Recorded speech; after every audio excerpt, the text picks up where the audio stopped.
amaphoyisa asemkhomasi njengamanje aphenye icala lokusilisa ukwaze intombi yakhe kanye nendodana yabo.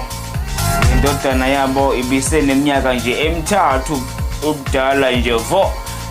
Ngaphambi kokuthi ke naye azikhunge izidumbu zabo zitholakale zidindilize echibini legazi emgababa ogwini oluseningizimu neKwaZulu-Natal. Isidumbu noma isidumbu somliso odile nomkhuba sana sitholwe silengawo phahleni lwendlu yakhe. Ngazi sayithini le ndaba madoda? Uyazi le ndaba, uyazi inzima.